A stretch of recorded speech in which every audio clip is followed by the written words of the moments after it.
Okay, ladies and gents, this is Scott Golden joining you live.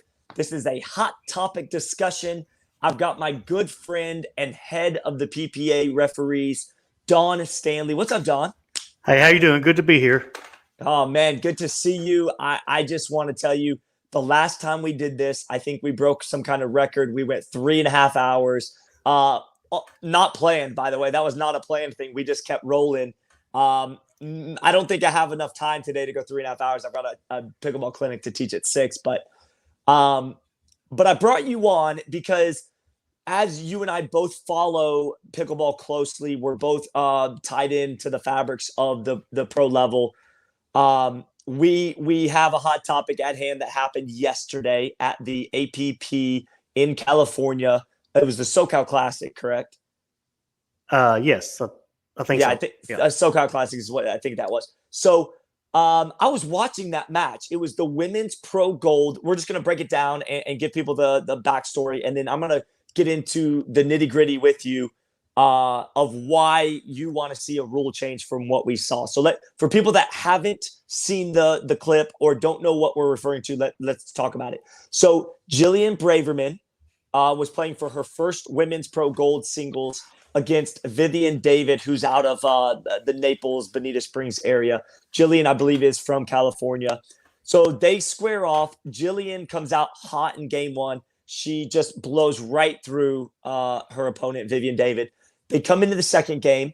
Vivian's up 3-1, and she's serving, and there's a timeout that's called. Okay, so Vivian David realizes, hey, the momentum is in the favor of my opponent. She calls a quick timeout. You get 60 seconds, guys. 6-0. Okay, it's not very long. 60 seconds goes by very fast. By rule, the referee, as a player, you can go do whatever you want for those 60 seconds. But the referees give a 15-second call to notify the players that they need to be working their way back to the court for then what do they say when the 60 seconds is up to let them know? You give a 15-second warning at 45 seconds, and at 60 seconds, come hell or freaking high water, you say, time in, score. Boom. Okay. And once that score is called, the serving player, if they're ready to go, they can serve the ball no matter what the opponent is doing, correct? And not only can they, but they're now on the clock for 10 seconds and put in a situation where if I don't do something within 10 seconds, I'm faulted. Okay. All right. So that's the background. That's the backstory. I want you to tell everyone watching live what you just told me off camera, which is there was a rule, and then just get into it. Okay. So if I get too loud or too passionate, just tell me, Don, calm down. So never such a thing, Don. Okay. So just a little bit of background. I think it's important here. The ref is in charge of controlling the pace of the game. And there's all kinds of quivers or arrows in our quiver that we have to do that. All right. So back in 2018, I will not mention the player's name, but I was told this personally that they changed the rule about what you do after coming out of a timeout because of one person. This one person was known to always come out of timeouts and take their time and maybe try and, stall the server, whatever. So they changed the rule book and the handbook, and basically said, 1 minute at 45 seconds, you give a 15-second warning. And at 60 seconds, I don't care if the apocalypse is happening, you call the score, time in and call the score. All right. And it even says in the rule book, even if nobody's on the court, even if nobody's in position or ready to go, you call the score at 60 seconds because this one person was taking advantage of it.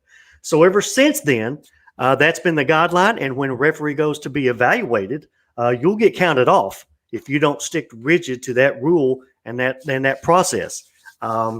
So what has happened is now it puts, pickleball is not a timed sport. It's not like 60 minutes in football or whatever. We're not a timed sport. So, and I realize we have to, keep the game flowing and going, but this rule has increasingly put the ref and players, I think, backed them into a corner, which I think is why I've suggested the rule be changed. A real quick scenario that happened at the Atlanta PPA tournament. Level 2 ref was doing the job, did everything right. Came back and told me this after the match. Was, I think, an elderly bracket maybe, and everybody was friends and everybody was getting along fine. Some team called a timeout. Normal things happen. It gives a 15-second warning. Right at 60 seconds, the receiving team is almost getting into position. The ref does what they're supposed to do, call the score. The server serves, got a point. An argument ensued. That argument escalated until the ref had to give a technical warning, okay? And then at the end of the match, the two teams who started out friendly, we'll say, and I don't know if they were in the same club, they started out friendly.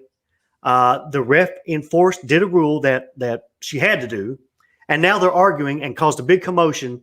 They came into the match friends, they left enemies, so to speak, all because this rule puts us in a bad situation that you can't use some flexibility. And I'll say this, folks, as a ref, there's all kind of things you can do to get people back playing, all right? I do this sometimes. If both teams, let's say it's a seasoned bracket, okay, and it's hot and everybody's sweating to death, and I get my 15-second warnings and you hear the bones creaking when they stand up and start to walk, if it takes both teams quite a while to get back into position, well, next time I might give my 15-second warning at maybe 30 or 35 seconds. The point is we still get back to playing around 60 seconds, okay? There's all kind of things you can do to get the teams back playing. But right now we are handcuffed as a ref. When it gets to 60, if you don't do it, well, number one, you'll be crucified on social media if you don't. And you have to do it. The rule needs to change, and here's what it needs to change to, in my opinion. The guideline for the ref to control the pace of the game is already in the rule book, okay? And we do it every single flipping time we call the score. The guideline is this. The ref will call the score when players are ready or should be ready. That's the key, okay? If when you think they should be ready, the ref will call the score. But right now we have no flexibility on to maybe give a couple more seconds or whatever to whatever team. It's just too rigid and too cumbersome. And what I don't like about it is it forces the ref to insert themselves into the match before the team has even served the ball. And I'm a big proponent of let the players decide the outcome of the match once they serve the ball, okay? Here's another example real quick, and I'll hush, Scott. No, you're fine. If I really felt like a team was deliberately slowing the pace, okay, again, we're not a timed sport. But we need to stay on schedule, and timeouts are 1 minute. But if I really felt the team was deliberately trying to slow the pace or get in the head of the serving team, I can always call a technical warning for delay of game.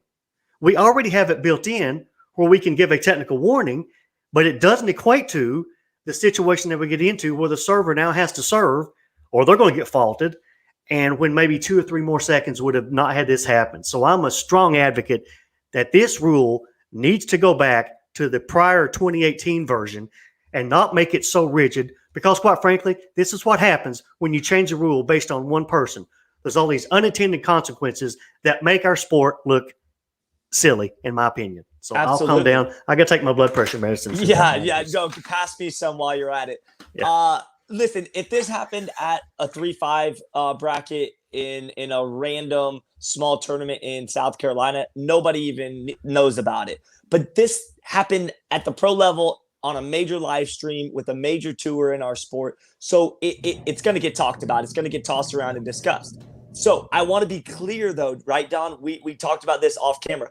We want to be clear. We are not here to crucify the referee in that situation yesterday. We are not here to crucify the player that served, and we're not here to crucify the other opponent, Vivian David, who was not on time. What we're talking about is how can we change this rule going forward, right? So that this doesn't happen and these refs aren't handcuffed to do what they did. Now, I would like to say this. The ref did exactly what the ref had to do. Jillian Braverman, by letter of the law, did nothing wrong. She did absolutely zero wrong, okay? In my opinion, Jillian, though, did serve immediately after the score was called. Knowing she's got 10 seconds, She literally served the millisecond that score got called. So from a sportsmanship standpoint, I personally disagree with what I saw. What I would have liked to see, and this is in hindsight, but I want to put this out there for athletes that are in this situation in the future. If you know that the score's been called and you know that your opponent is not stalling as a tactic, they're not trying to be demonstrative or try to ice you, anything like that. If you feel that way, by all means, take care of business. But I know in my heart of hearts that Vivian David is not that type of player. She was not intentionally trying to ice anybody. I would have loved to see what the scenario that we saw similar in the APP Delray Beach tournament with Altaf Merchant, Zane Navratil, Eden Lika, and Andre Diascu, where the refs' hands once again were tied, but the players took it amongst themselves to handle business with a mutual respect built in place. Okay. Now, Jillian Braverman, again, did nothing wrong by the letter of the law. Yeah. The ref did nothing wrong. But if Jillian would have extended the sportsmanship and just waited, and the ref calls 10-second violation, and she has to give that ball back to Vivian, the opponent, I have no doubt in my mind, just with this isolated situation, that Vivian would have done the right thing, dumped the ball into the net, and given the ball right back. There's no, I mean, I can say with 100% certainty that's what she would have done. All because of this rule that pushes everyone in a corner. You know, all of this, and now, you know, there's, you know, well, she should have done this, she could have done this, all because this rule is just too encompassing. It's too punitive. It needs to be changed. The ref can still keep, if there to be 5 more seconds, or if the ref, it's too punitive, okay? And this is where it rears its ugly head. Now we got to have this concept where we have all players serving to the net, all because of this stupid rule that's too punitive, again, based on one person. I got to get off my soapbox. No. But I think that's important to understand. These rules get changed and whatever, what have you, because of certain situations. But in this case, I just think, I mean, Scott Lippitz is on here saying, oh, it doesn't make the sport look silly. Yes, it does. That opponent, that server served to a paddle laying on the ground. And this all could have been avoided if the referee had just a little bit of flexibility to say the player's up and on their way back over. Because honestly, shortly after the ball hit the ground and went past the paddle, you see Vivian David come back into the picture. So it was not even 10 seconds. I don't believe that was an issue. Oh yeah. And also, I've done this before. Now, I'm loud, okay? And I want refs to be loud. And when I say 15 seconds, I say it loud, especially when you got at the pro level, the music going, you know, the crowd. If I think somebody hasn't heard my 15-second call, like if they're not even doing anything, I have no problem reminding players that, hey, I have called 15 seconds, maybe with a little bit of firmness or a little bit of attitude. You know, if you're delaying, I've given you fair warning. I have called 15 seconds. You know, basically, what am I saying? Don't put me in a position where I have to do this. We want you all to win the rally once you serve the ball. So right. Yeah.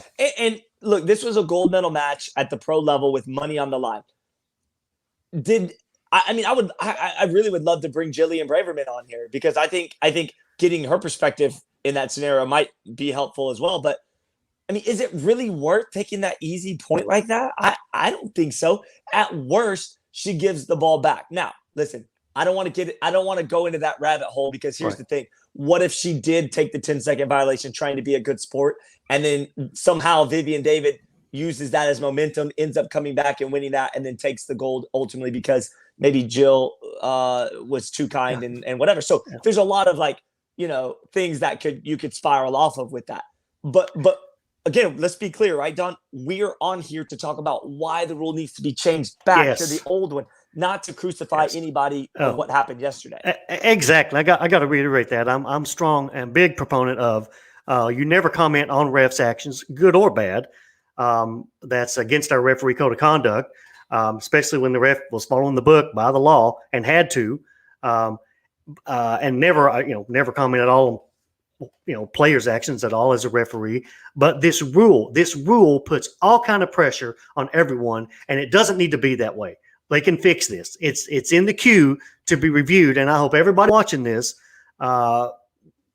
calls your congressman in the pickleball rule world to try to get this changed. Okay, it won't slow down the tournament at all if you give the ref some flexibility on controlling the pace of the game, which they already do all the time anyway.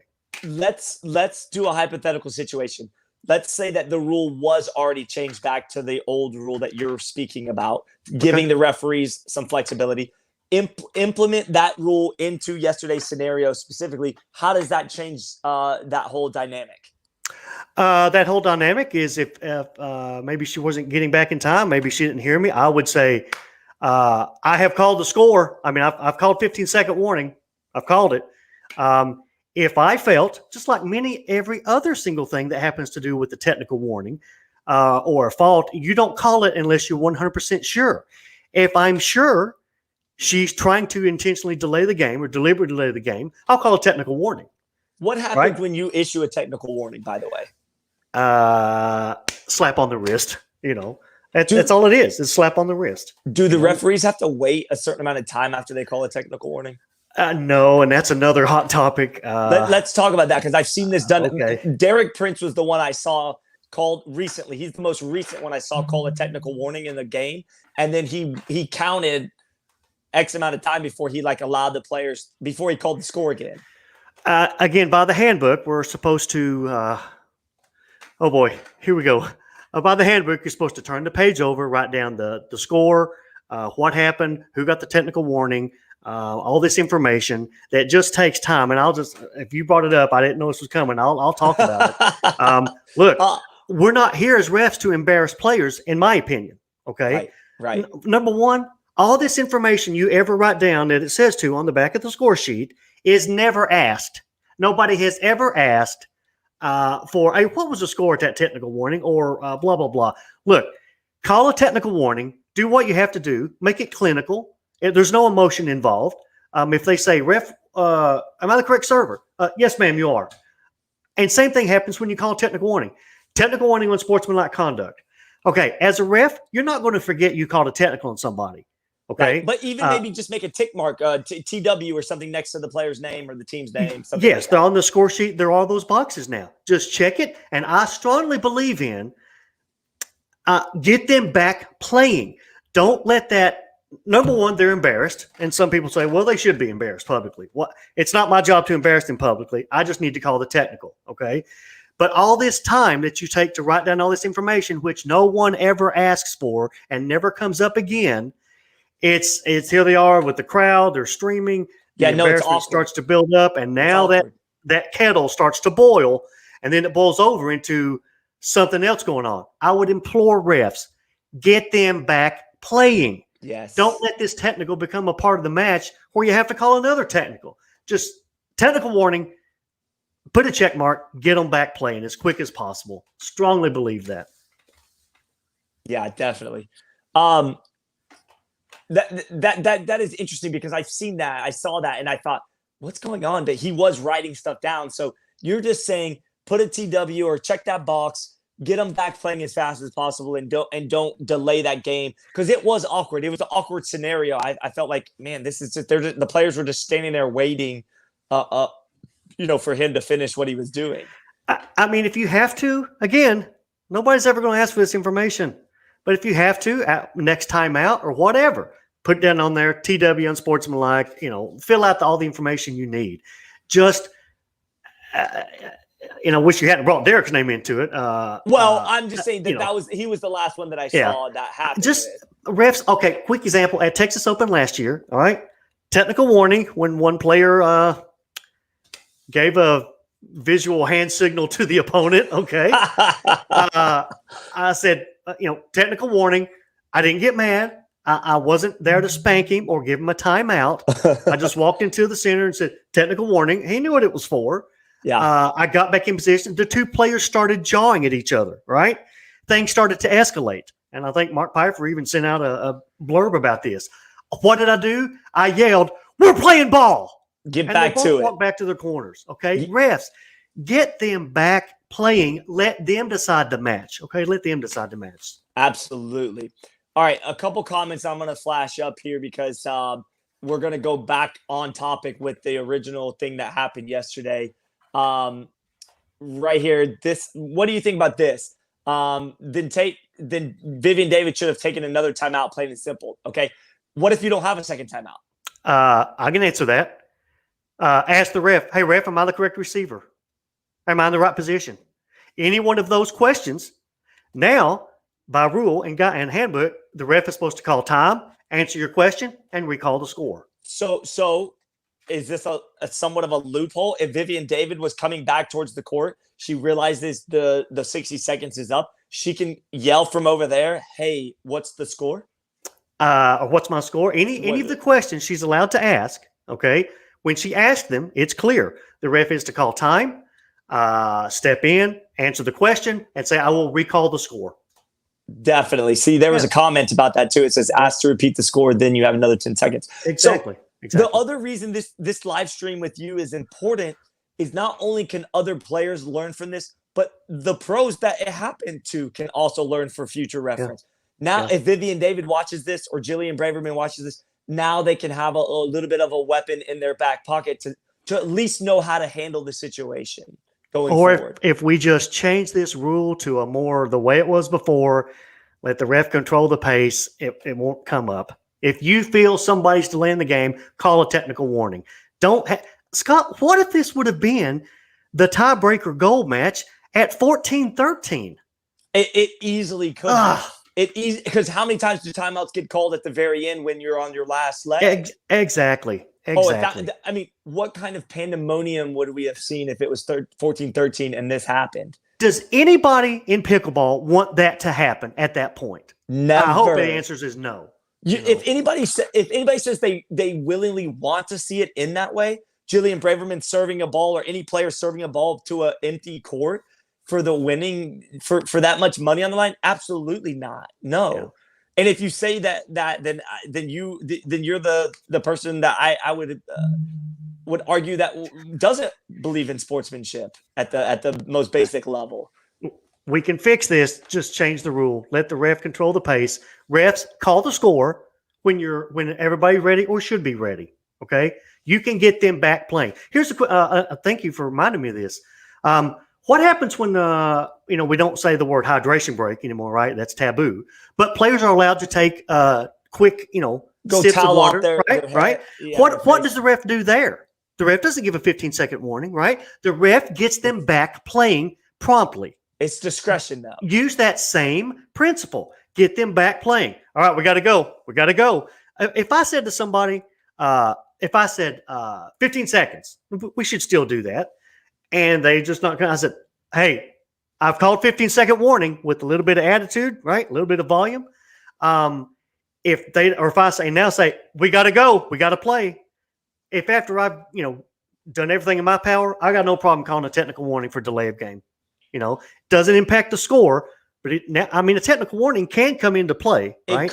It could. Yeah. But it's, don't delay the game, But we already do this when we do hydration, and every time after rally's over, we keep the pace and flow of the game going. Please, for the love of all things holy, don't tie our hands. That only makes sense to me. The referees are allowed discretion when a player needs to towel off their face, or maybe there are times where your hands get so sweaty down in Florida, it's so humid, or other places that is humid, that you need to towel off for a second and dry your hand because you might go to hit the ball and the paddle might fly out of your hand.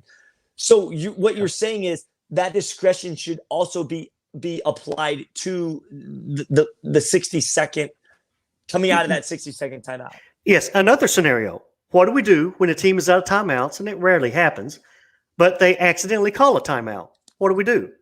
We say, hang on, because when you hear the word timeout, everybody stops, right? And it's not a fault to call a timeout if you're out of timeouts.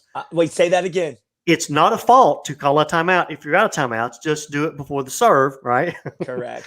So what do? Number one, we don't give a 15-second warning, and I agree with that principle to get them back playing because the team that paused the game, we're not supposed to give them any more time. So what do? We get them back playing promptly.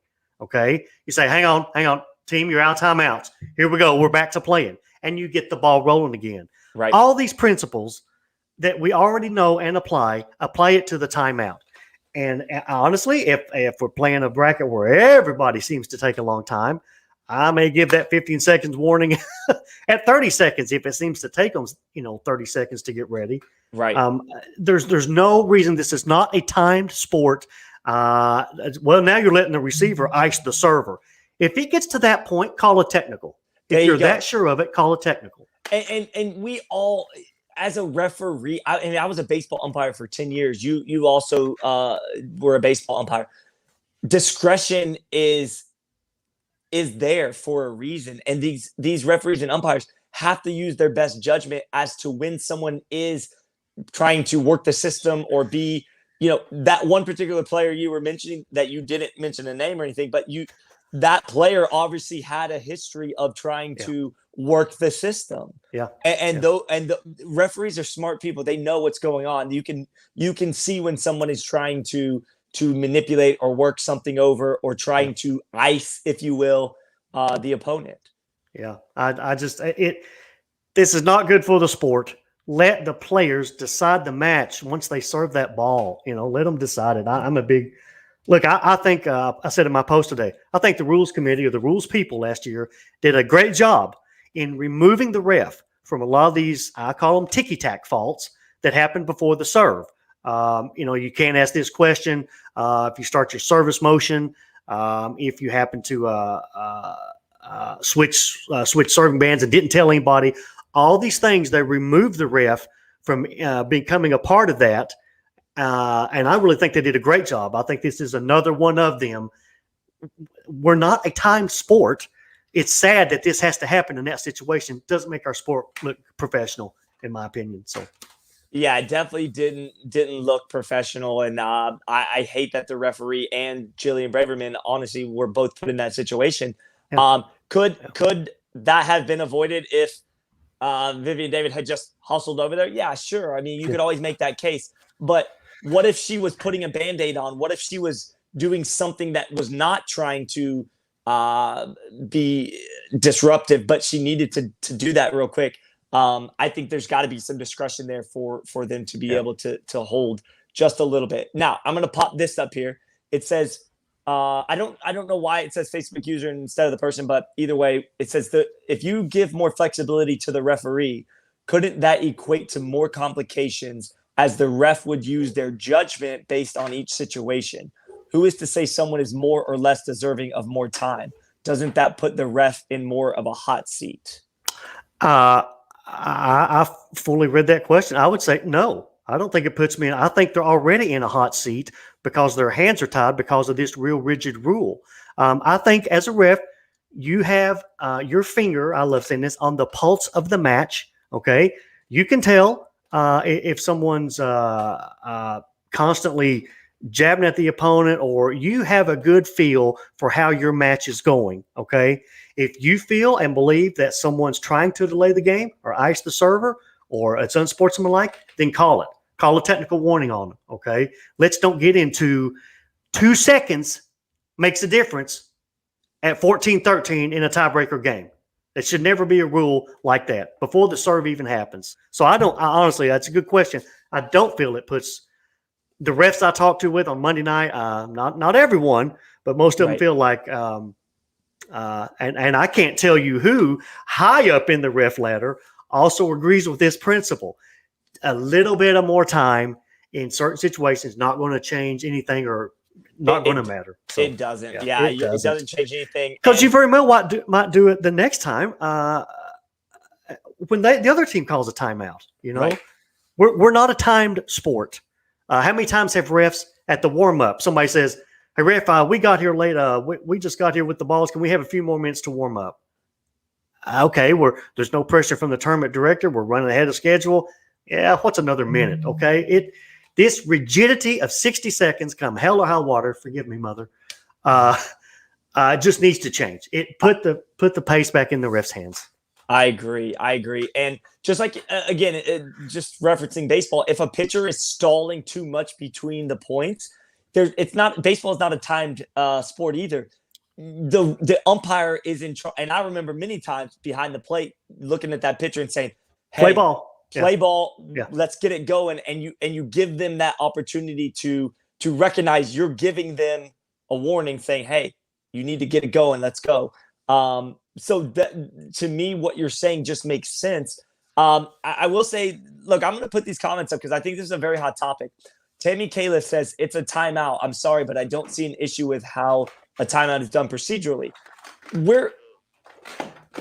I don't have a problem with the way it's in place for a rule. We have to have a time limit on a timed out, a Sure. timeout. But what Don is saying, Don, go ahead. Yeah, I would say to Tammy, then what would be wrong with the principle and the guideline that it's in so many other areas? Tammy, once that timeout is done, resume play, and you call the score when people should be ready. What's wrong with that principle? Because we already use it in so many other scenarios, right? Rather than this, it's the only time where 60 seconds, I think the rule even says, even if all the players aren't on the court, you know, what kind of impression does that give for a professional sport? You know, and I've asked, on a quick side note, I've asked some other refs about this who ref, say, in baseball and basketball and football. Okay, like in basketball, team calls a timeout. I think the referee will blow the whistle when the timeout's over, right? And then players are getting into position. You know, the ref will hand the ball to the guy, you know, out of bounds. He'll throw it in bounds, right? I've never seen a ref, and I don't know if there is a time limit on that. But once they blow the whistle, the timeout's over. Do they have some sort of guideline? If 15 seconds goes by and you haven't handed the ball to the guy to throw it in bounds, then you call it penalty or technical. I've never seen that happen. No, I think it's once he hands the ball to him, then that player has like 5 seconds after that, or whatever it is, but the ref can sit there and hold that ball for as long as he feels he needs to. Exactly. And so in this situation, the ref call the score when you feel players should be ready. It's that simple. We already do that after every single flipping rally. Do that same thing here. Don't tie the ref's hands and put them in a situation, especially, I'll try to not mention this anymore, because we changed the rule because of one player. That's what probably burns me up the most. Yeah. Well, and I know just watching at the pro level on the live streams or when I'm there commentating live, the players between the points, some of them take a little longer with their little routines to go towel off and whatever. And I've noticed that these referees, they watch, they see, and they don't say, they're not pressing on that player to just, because they realize that player's not trying to ice the other team or do anything that's abnormal. They're just going to towel off. So that discretion, again, and we're just hammering this home, needs to be put back into the hands of the referees so that they have that little bit of flexibility. Yeah, I also want to say one thing for transparency's sake. We all learn and grow, right? I'll say this, at Nationals, and I'll mention this guy's name because he helped me with it. Back when Nationals used those nets that had that black foot base, right, that was flat, and it was hard to tell if a player stepped on it. Now, it's part of the net post, right? That's a fault. So the question came up in the ref tent, said, now, if they step on that, it's black and it's flat. It's hard to tell. But if they step on it, guys, that's a fault. Guys and gals, that's a fault. And I remember piping up. Maybe I was wanting to try and impress this guy that was on the rules committee. But I said, oh, yeah, I'll watch for that. You know, I'm waiting to catch him on that. And he turned to me, and he's a bunch of refs sitting around. He turned to me and he goes, I don't think we need to want to catch a player on anything. And I thought, oh, wow, that's a really good point. I shouldn't. So let me say this. Refs, if you're out there and if you want to, it's one thing to have to do our job, but if you want to call that situation and catch somebody in that fault, I would just pray for God's mercy and grace on you, because we shouldn't want to have to call anything, right? Especially if it's before they serve the ball. Let them decide it. You know, if they step a quarter inch on the line during a rally, boom, that's a fault. You know, I just hope no refs want to call that on people. Well, I don't want to. I don't want to. I'm forced to. in the spirit of transparency, Don, I was convinced at one point that you and Peter were out to get me on that crossing the plate of the net violation. It was a conspiracy theory in my head, but no, I mean, I know what you're saying. I see what you're saying. And yeah, look, being an official, we talked about this last time, being a referee in any sport is tough. The rules are in place for a reason. They exist because they need to. They're a very important part of the game. I'm a big proponent of enforcing rules because why else have them if not? But there are these little gray areas, I feel like what we're discussing, these little things that can only help the game and enhance the game and not take away from the game. When you watch that clip and you see her serve to the paddle, just laying on the ground, why? Why? It makes no sense. Yeah. That Scott, here's something I've said to myself and try to help other refs with, because I do lose sleep when I would make a mistake or whatever. We're all in this situation. Again, telling on myself here. My first year at TOC when we had to do some lower skill matches, right? Team blew out. I think it's 11-0 first game. It was a 3-5, 70-plus bracket, whatever. Blew out the first game. Was winning like 8-1 in the second game, okay? The other team that was getting blown out, they did something wrong. I don't remember what it was, and I cut them some slack, okay? They came back and won game 2, and they were ahead in game 3. And this boy right here, this struggling Christian, was praying to God, please, don't let what I did, let the real winner of this match come out. Because I cut them a break, right? And then they come back and they almost won. Here's the thing I say all the time. Any amount of slack you cut one team is the amount you've stolen from the other. And I think that's how I help myself try and sleep at night. Any amount of slack I cut one team is the same amount I've stolen from the other. So hopefully that keeps you balanced. You said that to me on several occasions when I mean, you and I have had our moments. And I mean, just as far as you making a call, me maybe disagreeing with that call, and in the heat of the battle, I might disagree and speak that. But when you said, and I'll say this, I could have been wrong, but I believed 100% in my heart it was right. So I guess that's all you can ask of a referee. Is just do what you believe and feels right, 100%, not 99. So. Well, the video was inconclusive at best, and it's about that time of year where I have to post it again. It's getting to that time of year again. I post it every year like an anniversary.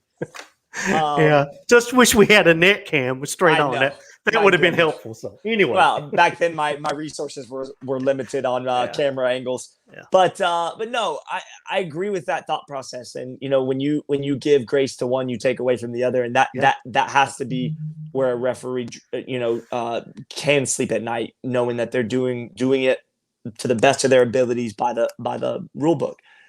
But again, we're not asking you to say, well, that foot was close, and I'm just going to give them. Exactly. We're not talking about that. We're talking about while the point is not going on, giving the little bit of flexibility in the what did you say, rhythm and flow of the game? Yeah, I mean, it's during a timeout. What's a few more seconds? A lot of times players will come back early. We start the timeouts early, so we're not elongating the tournament. If by chance there's a few more seconds here and there to one team and then the other team next time. The rule is too rigid and too punitive, and that just, I think, makes our sport unprofessional. It looks unprofessional, in my opinion, and I have the right to my opinion. So yeah, and so does everybody else. I mean, Scott Lippitz said he thought it was more embarrassing for the sport when 3 people gave up their serves to make things right. Well, I disagree with that. I think sportsmanship is something that should be valued and treasured at the pro level. But again, everybody's welcome to that opinion. Yeah. And I remember seeing that. I even thought, okay, I think I remember seeing comments or whatever, something like, oh yeah, this ref just had to show her power, right? No. We can't choose where we cut slack. Right. Right. That's wrong. Right. The ref did everything right in that situation. So it, yeah. Yeah. Again, yeah. I don't think we can hammer this home enough. The referee did nothing wrong. She was not at fault for anything. But we don't want to put them in that position where their hands are tied like that, because it probably was tough for her to make the call to say the score, knowing that Vivian David wasn't back over there yet. In every other situation, the ref controls the pace and flow of the game. Coming out of a timeout should be no different. Right. I would say that. Coming out of a timeout should be no different. The ref still controls the pace of the game. Yeah. And there's all things you can do to control that. Correct. And this comment says the reason why the rule was changed in the first place was because there was abuse of it. Okay, well, your solution for that, though, is that you call a technical warning if you feel that someone, a player or a team, is abusing the flexibility. Of course, just like we do for any other technical warning or technical foul. When you abuse it, you can argue with the ref. You can say, hey, I believe this. You can argue. There's a technical penalty for excessive arguing, okay? Of course, you've got all kinds of tools ready to handle that. You know, if they abuse it and you're 100% sure they abuse it, call a technical. I would have no problem doing that. And it doesn't affect the game or the match or the points or anything, right? But they did get a spanking, so to speak, and hopefully they won't do it again, because then we do have a point. So, anyway. What if people are so rigid sometimes with this stuff? It's like, well, but get back on the court in 60 seconds. What if you spilled your drink? What if you tripped on the way coming back to the court? What if a thing got, like a little gnat got in your eye and you stopped for a second to get the gnat out of your eye? I mean, I'm just saying, like, sometimes it may not be feasible to just, every scenario is a little different. So now, look, I might be going down the wrong path here, but I'm just saying, don't be so critical of we don't know all the time what somebody's dealing with. Maybe they, whatever, you know? So let me ask you this. Let's say it's a contentious match, or for whatever reason, 14-13. You call 15-second warning. Everybody's toweling off. They're walking back. The receiver is in the other court walking to get into position, and in 2 more seconds would be in position. Are you saying that 62 seconds is just unheard of? You know, 2 more seconds. And I realize there has to be some point. We don't want to start, 4 minutes for a timeout. But a few more seconds in that situation, and let the players decide the game once they serve the ball. I feel strongly about it, and so do others way up in the chain. I'll just throw that out there. So. No, for sure. Yeah. And again, right now the refs' hands are tied. Guys, rules committee, people in the positions that are deciding on this, use some common sense with this. We're just asking for that little bit of flexibility to let the referee can discern the rhythm and the flow of the game instead of having their hands tied. Yeah. Let's just keep going through these things, because I want to see if I guess the question is what it is. Great question, Chris. Don't have the right. Okay. Can I throw something in here, Scott? Of course. Yeah. Okay. Now think of this. Think about the two tours, right? I know at PPA, that's the one I'm familiar with, right? When they're live streaming, the video people control the time. Okay. We stand at the center of the net. We look up. I can guarantee you those timeouts are more than 60 seconds, right? 100%. Sometimes they'll give us like a 5-5-5, and I'm going, okay, is that 25 or 30 seconds? I don't know. And then sometimes we'll get a thumbs up, and that's when we're back live. Okay. What we do in that situation, Rule 10A5, this whole thing is it does not apply, because the video is controlling the time of the timeouts. So what we do is we stand at the center of the net. We look up at the video booth. When they give us thumbs up, both refs immediately turn, walk back to their position. That's a good visual indication we're getting ready to start play. Okay. So there we don't apply Rule 10A5.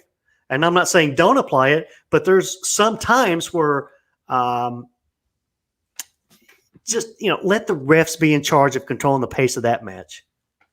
For sure. And I was going to bring that up. I'm glad you did, because I'm in the commentator booth a lot when I see that you guys you're waiting on us well past the 60 seconds. Oh, sure. And as our sport continues to evolve and change and develop, we're going to see more of that.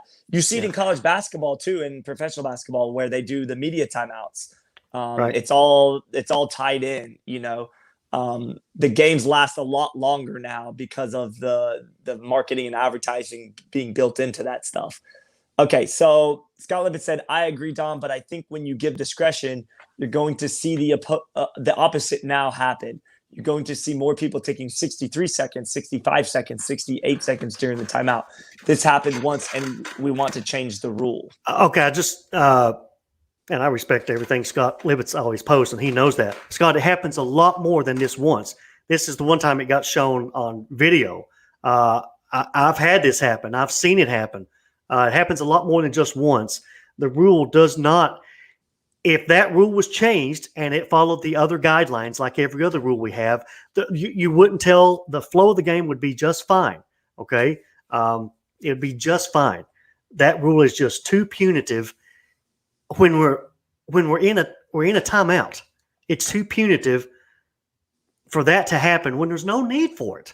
If I saw, like I said, if a lot of the, I'll say older brackets, that it takes them forever in Atlanta. I was playing elderly men's doubles. Of the 8 hips that were out there, 5 had been replaced. Okay? None of them could get back into position very quickly. I just started calling my 15-second warning a little earlier. But by the time it was up, they were all back in position. It didn't elongate the game. And can you imagine at match point, a guy's kind of limping because he's maybe cramping, and he's about to step into his receiver's court to get set. What is 2 more seconds going to matter? And if I see Scott's point, if we get into 70, 80 seconds, then I probably think that I'll either get them back playing early if I say they're taking a long time, or if they're delaying the game, call a technical. Yeah. I feel strongly about it, but I respect others that don't. So no, for sure. And look, Scott right here said a seasoned ref can just adjust to the situation. If that was me as the ref, I would say time in, a slightly longer pause, then announce the score. Okay, that was what I was going to ask. Is there some discretion even with their hands tied where they can drop their pin for a second, drop their clipboard? How about this, Scott? And this came from a great ref. I won't mention his name, but wow, such insight for being a young ref. We were talking about this one night after Atlanta at dinner because it almost happened in a men's gold medal match, right? This ref said, it's ironic how many times I need to check the net height. You get it? I said, oh, yeah, checking the net height has solved so many situations. And I thought, man, that's pretty savvy. Hang on, I think I need to check the net height. So, yes, wink, wink, Scott. There's a lot of things you can do. There's some ways. Some things you can do it. Right, right. And again, well, okay, but let me jump back up on this. He said, if every time after timeout you say, time in 002 or whatever, 542, okay? If every time you did that, but this particular time when Vivian was coming back, you said, time in 5, 4, 2. Now you're going to get crucified. Did you see what the ref did? They changed everything. They intentionally gave Vivian more time. That was blatantly, obviously, coaching and biased. Right. So you got to be. I would say stick with your thing. I'll say his name because I don't mind. I love what Peter Clapham says. He says when he's doing his stopwatch, he stops. He gets 15 seconds. And when that stopwatch gets to 55, he hits stop. He goes back to his position. And ironically, everybody's always in position to play, and we never go past 60 seconds. That's pretty interesting.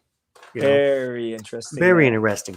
So, I hesitate to throw this up, but I want to address it because I don't think the comments. I just don't like this comment really. But Vincent Rivera said, "Why are we discussing an APP scenario and Don Stanley has a PPA hat on? More appropriate guest should be Byron Frezzo." I disagree. Let me tell you why I disagree with that. I disagree because this is not an APP scenario. This is a pickleball scenario. Okay. Yeah. And personally, I'm allowed to bring on whoever I want as a guest, whether APP, PPA, or anybody else. So it has nothing to do with any of that. First of all, Don Stanley could be with the PPP for all I care. I respect Don Stanley, Byron Frezzo, Mark Pfeiffer. There's a ton of the referees that I respect and admire. I just happen to be close friends with Don to where I feel comfortable.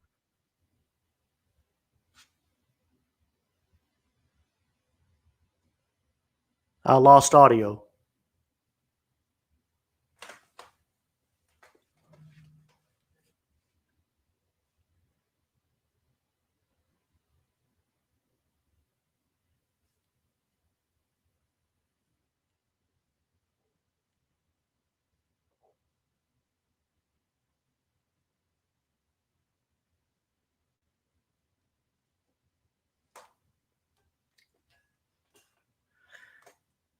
I'm still here, but I can't see or hear Scott. So.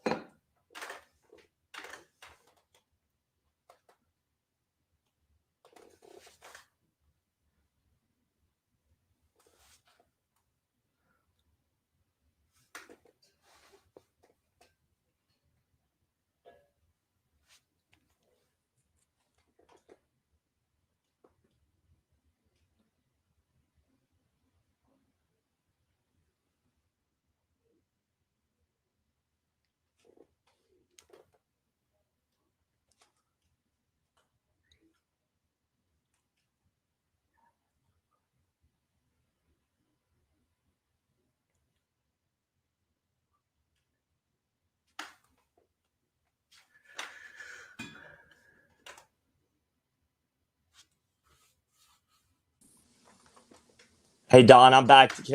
Can you hear me? Don, can you hear me? Don. Don, can you hear me? You there? Hello. Hey, Don, can you hear me? I can't hear you, Scott.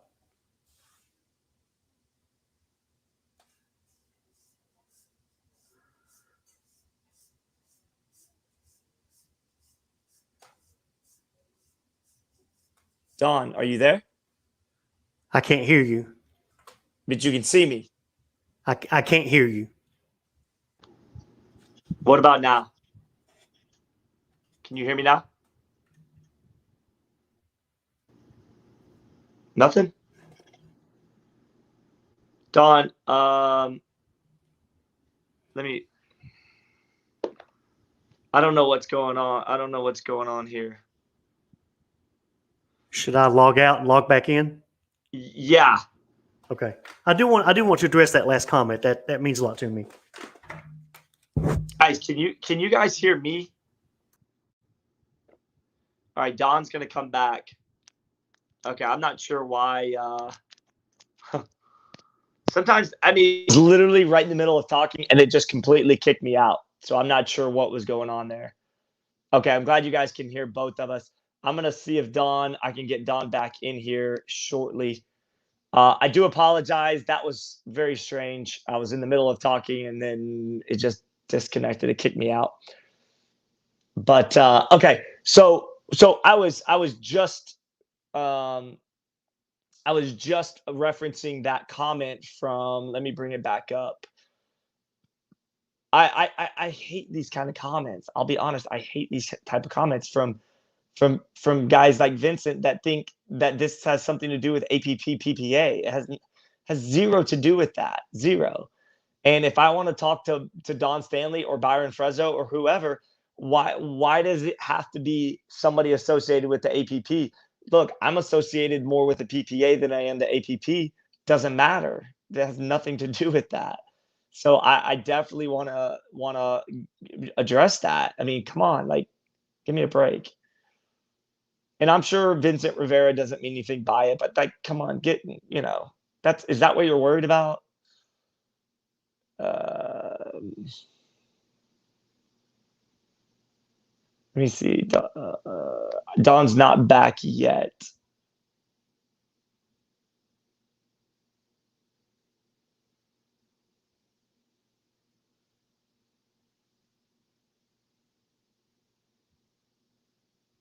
All right.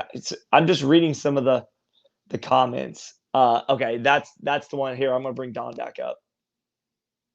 Can you hear me? All right, Don, you're back in. Yes. Okay. Yeah. Thank you for that. Look, I've got a. You're right. This is a pickleball issue, and it happened at APP as well. We could. It's just in the forefront right now. But tons of respect for Byron Frezzo. Actually, online the other day, somebody asked me to comment on a match he ref if there was a foot fault or not, and I had no problem saying it's against the ref code of conduct to comment on other refs' actions, either good or bad. So I'm very big on that. This was just this is a pickleball issue, and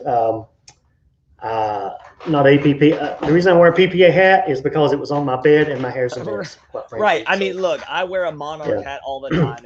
Haven't even shaved today, so yeah, you got a little more 5 o'clock shadow than I do. Yeah. No, that's good. I just wanted to address that because I want to be clear that this is not a stance from an APP or PPA standpoint. No. It's a pickleball issue. And trust me, guys, long before Don Stanley was a PPA or APP or US APA ref or anything like that, he was a player, he was a tournament director, and he was a referee all together. And he's made some decisions to be tied into certain affiliations or whatever, but that doesn't mean that he's not still a fan of pickleball and wants to see the best for pickleball. And at the end of the day, I'm allowed to bring on whoever I want to talk to. and if you'll go back and look, it's impossible to. There's never been a derogatory comment from me about PPA APP whatsoever. Okay, or the refs especially, because we all use the same refs. Yeah, no, you'll never hear me say anything bad about APP or anything like that. Even though I have affiliations with the other tour, guys, these tours have only been. I don't know if you guys realize this. I've been playing for 5 years. Don's been playing at least 5 or longer. Been in the industry that long. There's only been a PPA and APP tour in the last year and a half. Yeah. Come on, let's get real, okay? All right. Here we go. Will Atkins said, it happens more than you think. This just happened to be in a pro match in the spotlight. It's been a discussion topic with refs for a while. So that's true. This just happened to be something that happened in the spotlight. Yeah. I'm going to keep looking through some of these comments, but I want to open up the floor to you to talk about any other things right now that maybe are being discussed that if you don't want to discuss anything, that's fine. But I would like to just let you kind of bring up any topic that you feel passionate about. Yeah, I will. There's another one that I think falls in this same genre of events, and it has happened to us at Tampa. I submitted a rule change. I feel very strongly, and this falls in this whole same category of the consequences can be too punitive. Okay, and I'll describe it. This whole thing about a wrong score called, right? And the time frame you have to challenge it, or if you do challenge it and you're wrong, it's a fault against you. Those consequences can be extremely punitive, and too punitive, it outweighs the value of the rule change. For example, me personally, got no problem talking about my errors. This was the men's pro gold medal match in Tampa, Florida this year, okay? I called the wrong score 3 times during that match. 3 times, okay? And I'm saying that for a reason. Every time, I think 2 times, Matt Wright corrected it, said, no, we got 5, not 4, Don. Or what? Ref error, I'll recall, okay? It happens. I do feel like as a ref, the least, the most innocuous, if that's a word, the least punitive error we can do is call a score wrong, right? Because most of the time, we call it wrong before the rally starts, right, before the serve happens. So of those 3 times, and I'm headed somewhere with this, it was corrected, I think, twice before the serve, ref error or recall, boom, no biggie. One time was after the rally was over. Don, it's 8, not 7. All right, ref error, here we go. Now, think about this. I've called it wrong 3 times in one match, okay? Maybe to the point of players going, all right, Don, maybe this is not your day, whatever, right? Let's say it's match point. This didn't happen, but in another match, it almost was this bad. Let's say it's match point, and the receiver thinks I called the score wrong. Well, heck, I've done it 3 times. Who says I wouldn't have done it 4 times? But this time, the receiver happens to be wrong. Even though I just done it 3 times in that match, this time they're wrong. It's 14-13 in the tiebreaker. Boom, fault on you. Point game match. That's way, way too punitive, okay, for that rule to rear its ugly head in that situation. Nobody wants the match to end that way, especially the ref, me, who had already called the score wrong 3 times, okay?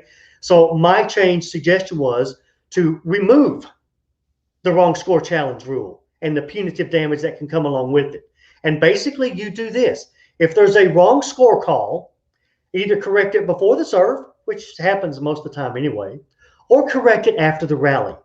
None of this stuff about, well, you have to do it before the 3rd shot. If the ref did call it wrong, you have to say something before the 3rd shot. And what if the 3rd shot didn't occur? Well, then you can actually now appeal it to up until the next serve. All that stuff goes away, okay? The point is this. Once they serve that ball, folks, play out the rally. Play out the rally. You can fix a wrong score call afterwards. Now, some people say, well, it gets in my head. It bugs me the whole time. Okay, I get it.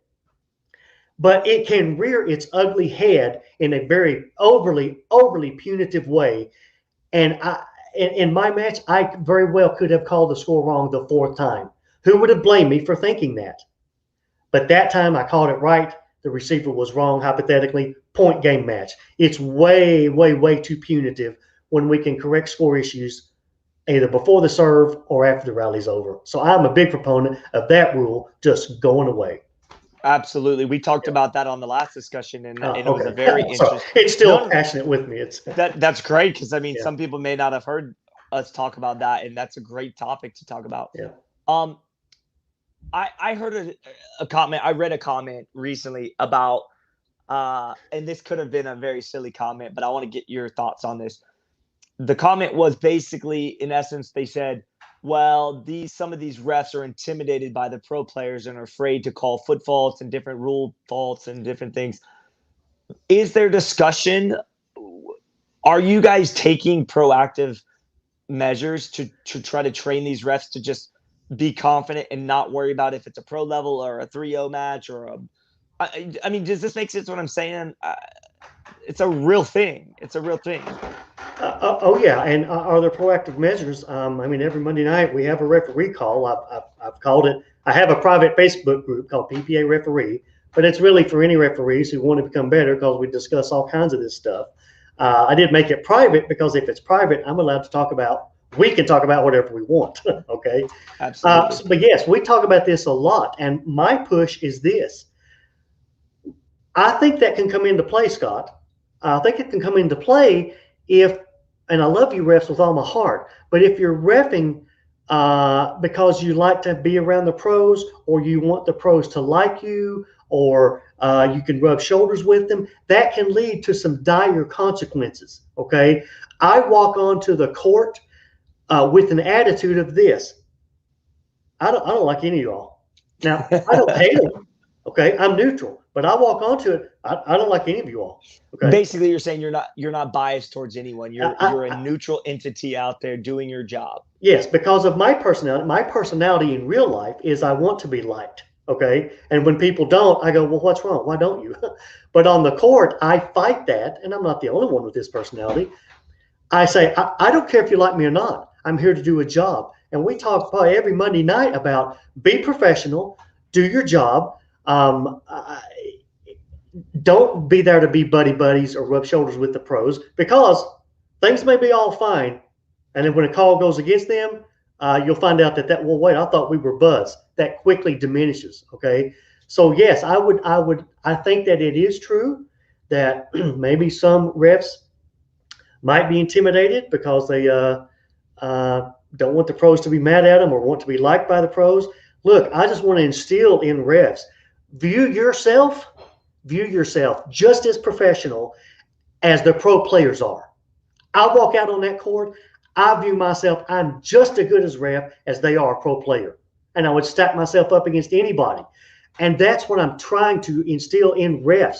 Go out there with that attitude. You're there to do a job, call balls and strikes, and I'll get on this soapbox. We're not there to be the player's coach or their priest or their moral compass or their mother or their father. Or we're not there to make sure pickleball goes in the direction we think pickleball should be headed. We're there in a very limited role to do our job. And here's why, and I'll hush in a second.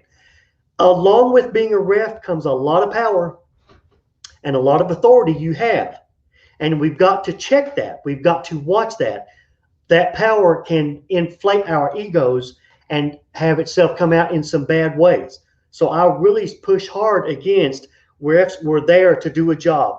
Call balls and strikes, do your job, get in, get out, and that's it. We press that and teach that hard. And I think it has some impact. So yes, I think there is that, Scott. You have to work hard against it. Yeah, and I think different personalities play a role as well. Some refs are a little more boisterous and confident. Naturally, that's their nature. Some have to work a little harder at it to be confident, to be aggressive. I mean, I've been on the court, Don. A couple of refs, they just don't say the score very loud. It's just not in their nature. They're just not a loud person. And so they have to work really hard to get their voice to project out further.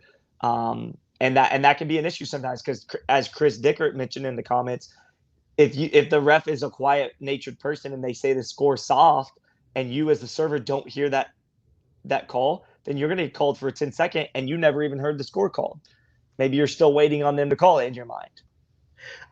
Exactly. Let me ask you this. When a professional baseball game, when the umpire calls a called third strike, you hear it, right? You hear it. So volume can be helpful. And I've got another side subject whenever you want to. I've got a side one for you. Let's go. Okay, so here's one. And you didn't know I was going to say this. I just thought of it. How do you feel, Scott, if, let's say there's something that happens in a rally and we have clear black and white rules, okay? All right. Do you feel players should be able to say, well, if we all four agree to a replay, that takes precedent over the rule that should be applied? And let me give a scenario if I can. Please. Say pro players, mixed doubles, right? And let's say pro players, mixed doubles. A person, there was a lob, a bad lob, and this player's going to smash it, right? They go up and they smash it, and they hit it right to the opponent, right? And as it's going toward the opponent and the opponent's about ready to play the ball, right, this player realizes they hit a bad shot, and they go, oh, crap, or oh, no, or they yell out something because they realize they'd hit a bad shot. This opponent then returns the ball into the net. Now, let's say it was me. Let's say the ref thought, well, it was close to a distraction, but I'm not 100% sure, okay? Then the player said, hey, ref, his grunting or yelling distracted me. Well, I was about to say, because that's my judgment call, right? I was about to say, you know what? I heard it, I saw it, but it didn't rise to the level of a distraction. And right as I was about to say that, the player who hit the ball, because we can call faults on ourselves, right? We can do that, said, yes, it was, I was overly loud, I was distracting. Okay, fine. There we have a clear rule. A player is calling a distraction on themselves, which they are allowed to do. Right. I said, okay, good. I didn't say good. I said, okay, fine. Fault. All right? Whatever. Second serve, a point, whatever. Fault. Well, the opponent who claimed distraction, I guess, didn't want to. Maybe they're going to partner with them next match. I don't know, next tournament. Who knows? They said, no, let's don't do it. Let's just replay it. And right there, there's no rule that says if all four players agree to replay, you replay it. It's real simple. Either the rally stands and you hit it into the net, or if this guy says he created a distraction, fine, I'll call a distraction fault. And I said, no, there's a distraction. He called a distraction on himself. It's a fault. She goes, well, no, all of us agree. We all agree. Well, number one, they hadn't all agreed yet, and that's a key point I want to get to. We're just going to do a replay. And I said to these top pro-level players, no, we're not just going to make up rules. There's no rule that allows this. Either the outcome of the rally stands and you hit it into the net, or we're going to accept his distraction call on himself. One or the other, okay? Now, here's why.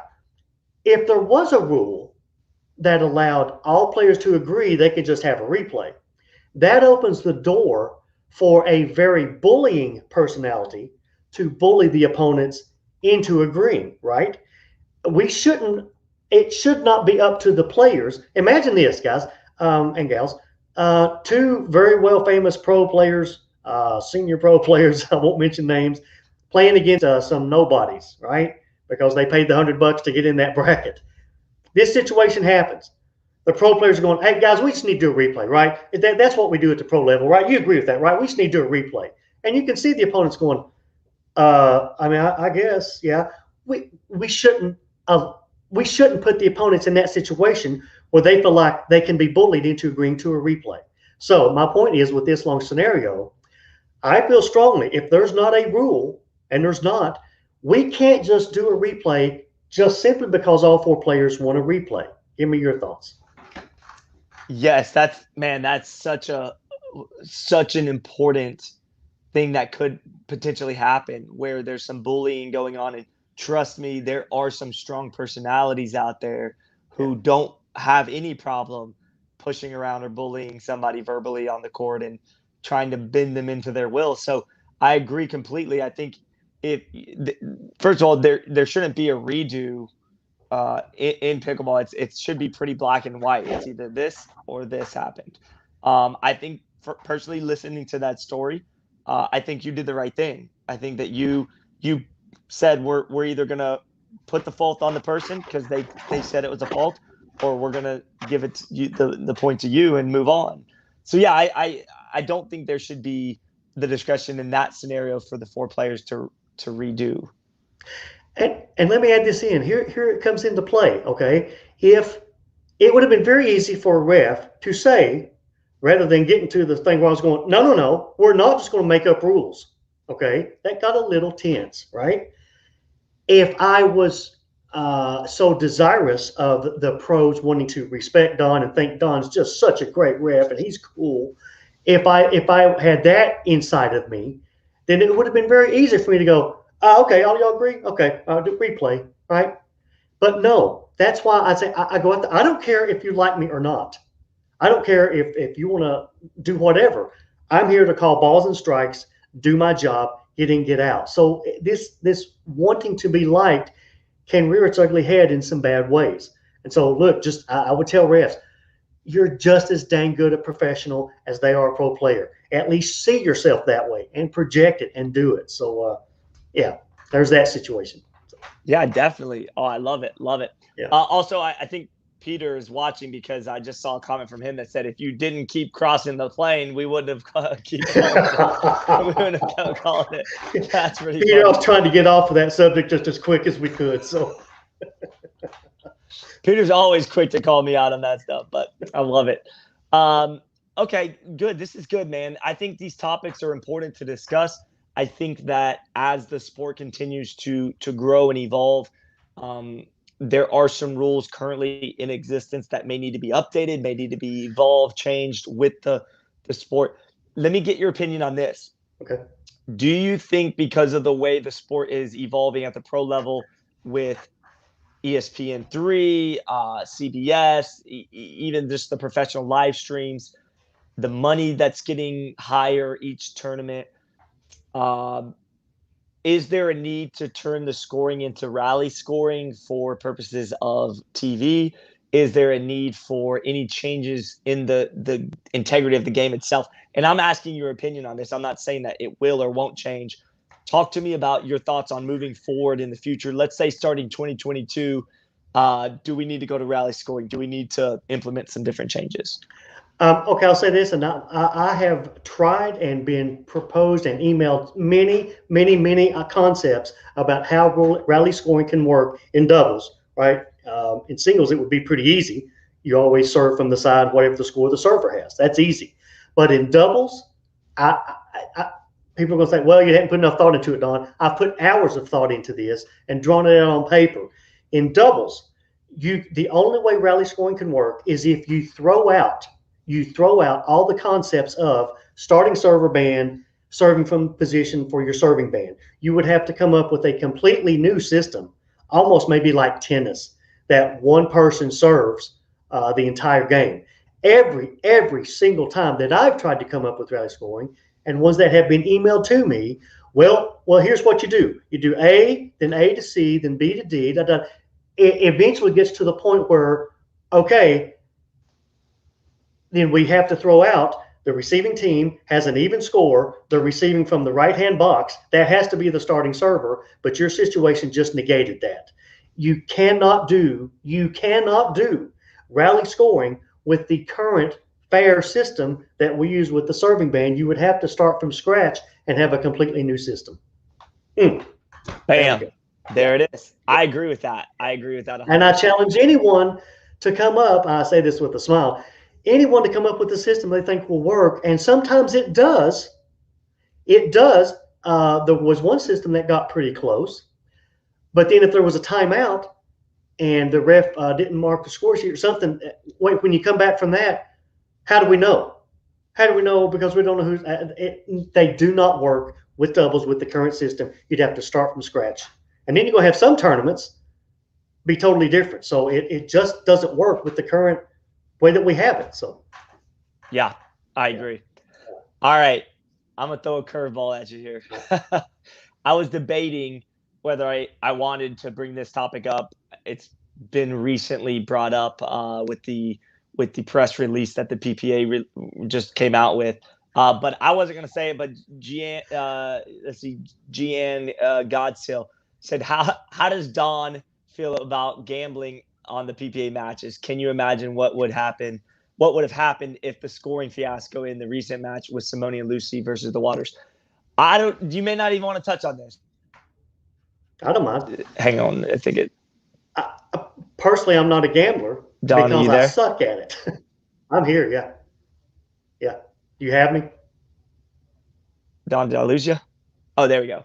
I'm still here. Hang on. You're back. You got me? Okay. Unmute your mic. You got me? We good?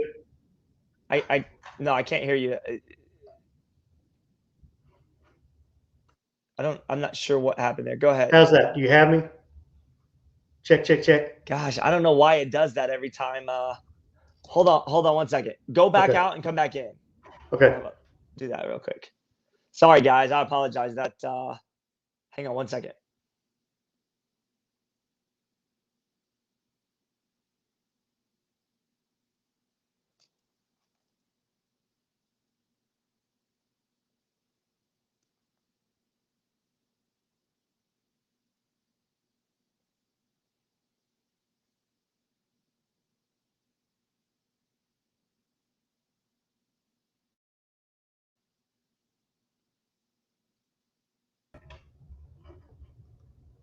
How's that?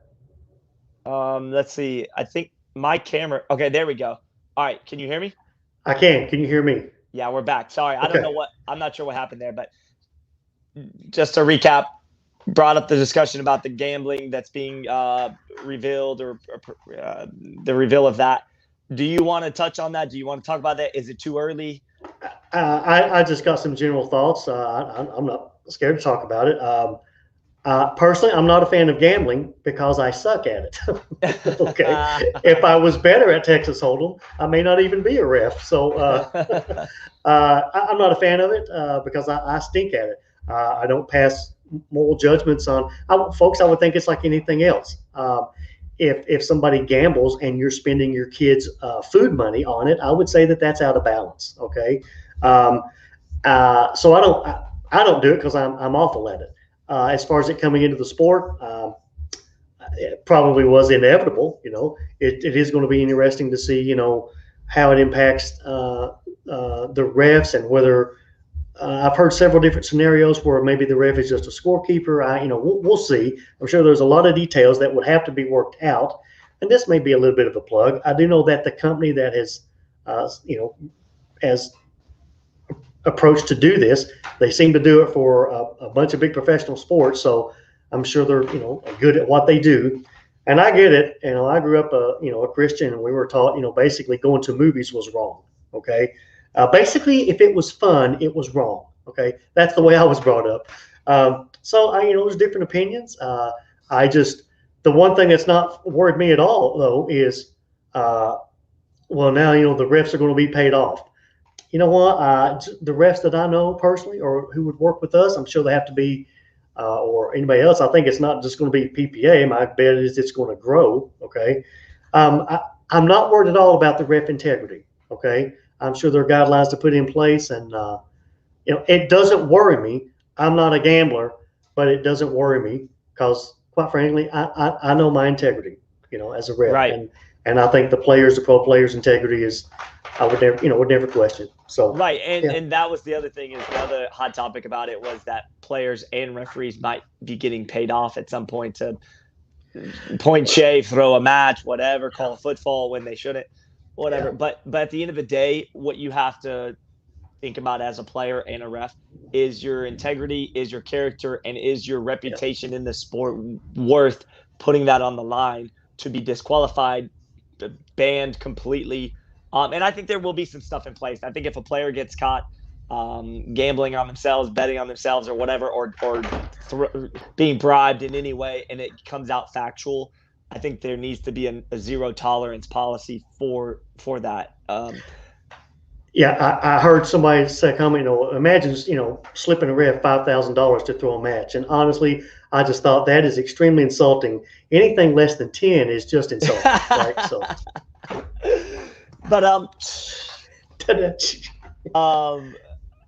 not worried about that end of it at all. I'm really not. I agree. I agree. And I think anytime big news comes out like this in a sport, the sky is falling, according to some people, but it never ends up ever being as big of an issue as what people think. It will settle in. It'll become part of the sport. Every other major sport has sports betting. It doesn't mean that you have to participate. Yeah, it doesn't mean that. And also, I would say we've already got, I will not bring it up because people have feelings, but we have already seen examples, and I can point to a match where top pros, for a lot of money, were leading in a game 3, 10-1, and they came back and lost.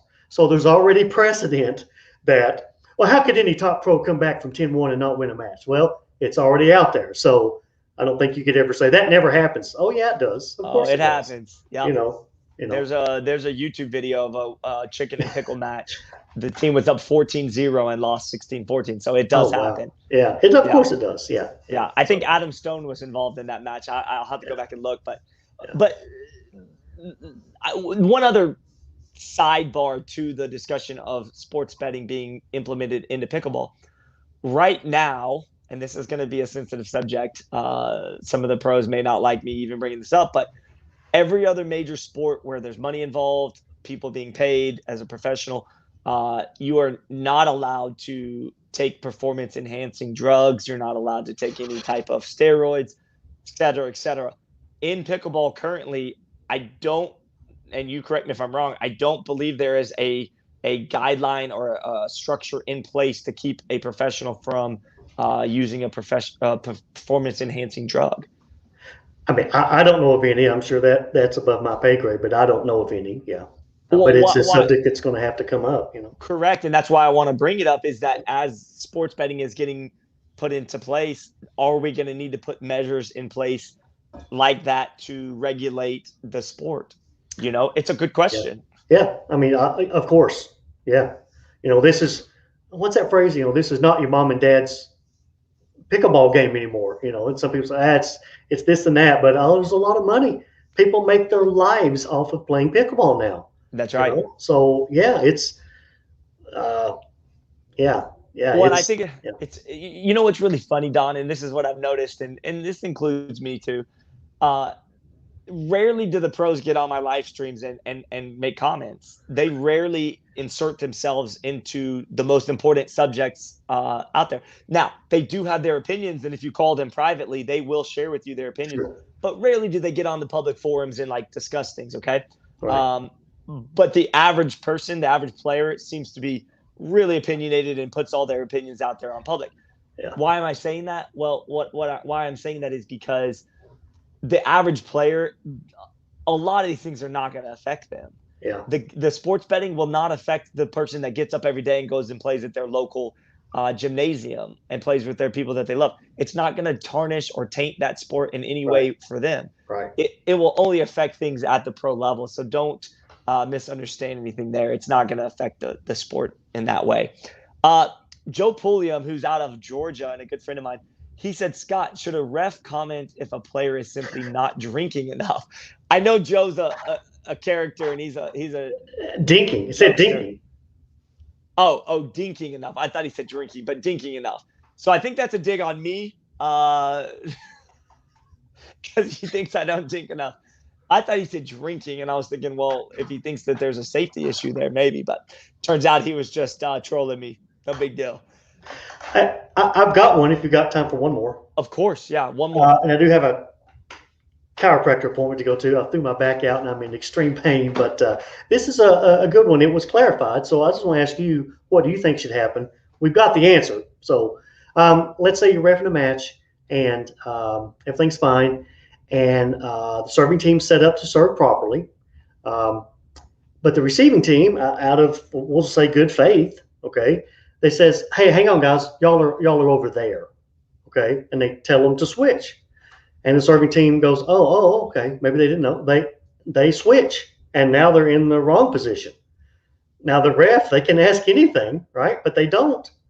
So the philosophical question is, should a ref step in and say, hang on, correct that situation, or the ref say nothing and call the score? What do you think? Oh man, I love this scenario. I think that's the reason the ref should be in place there, is to keep that kind of confusion from happening. So I think a ref should, I think personally, now you may disagree and I want to hear your opinion, but I think a ref should say, whoa, no, you're getting out of position. You need to be back in position where you were. I have no problem with that at all, because at the end of the day, I want it to be right. I want to get it right, and I don't want the other team influencing that team in a negative way. Well, the ruling came down the other way. I personally agree with it. The number one, the players can ask us anything. Okay. When I immediately heard that scenario, my first reaction was, it's not my job to make sure the receiving team is giving the serving team correct information. That's what hit me. And to do so would be robbing them, because maybe they would have figured out when I call the score anyway. If I say 4 or 5-1, you go, wait, we have 4? Yeah, you got 4. Am I in the right position? No, you're not. I felt strongly we should not interject. And so it went to the Mark Pfeiffer and the national officiating team. They had a big conference about it, and they ruled that in that situation, the ref should not step in. The same way their principle was, if a ball comes over here and this team calls it out, and I clearly saw it in, okay, clearly saw it in, I can't say anything until they appeal, okay? So that same principle is, wow, that's not right, but I can't say anything, especially since they can ask me any question. And so, just to be clear, do you agree with that or don't agree with that? Oh, I think the ref should not have done anything. I don't think it's my place to, hey, hang on, you're giving them wrong information. What if they were doing it? Maybe somebody on this broadcast already would think, hey, they're just being savvy. I had this happen at U.S. Open 3 years ago. There was one team, men's doubles. They both lined up behind the receiving boxes every single time. And they both crouched down as if they were receiving serve. I called 4 wrong position server faults in that match because it was just confusing. Now, they were deliberately trying to trick the receiving team. It's not my serving team.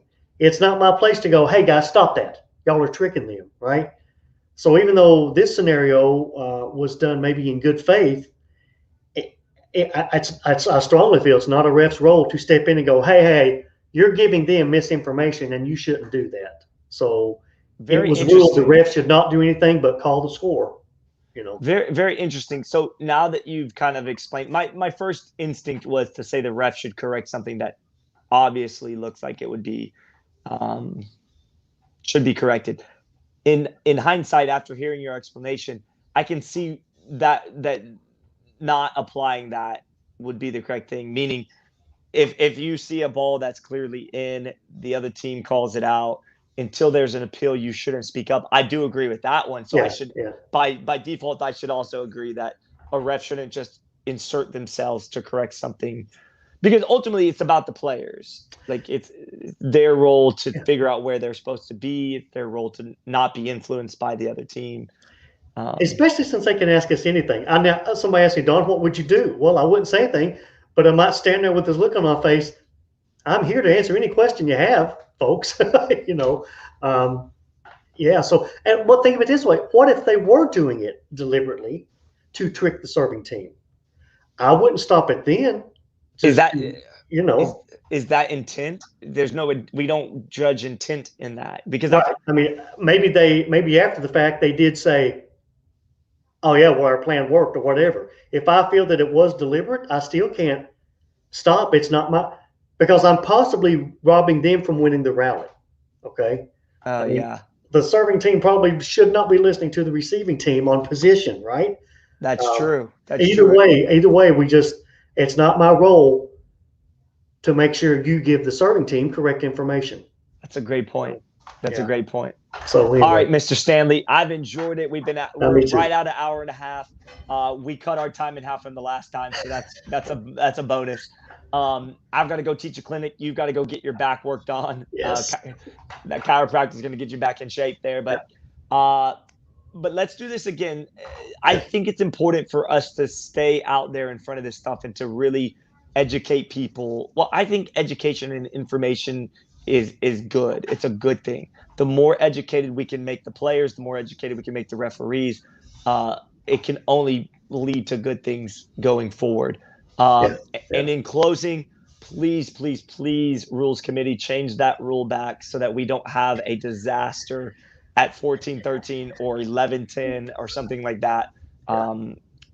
I think it just takes away from the integrity of the game there and degrades the sport. But it's not my call. I'm just going to throw that out there. Don, thank you so much for your time. Always a pleasure getting to talk with you. I agree, buddy. Good talking to you. I love doing this stuff. And a lot of stuff's just my opinion, but hey, we each have our opinions. So that's right. All right, guys. We'll see y'all later. Thanks for tuning in. Scott Golden, Don Stanley. We'll catch you in the hot seat next time. Thank you. Thanks.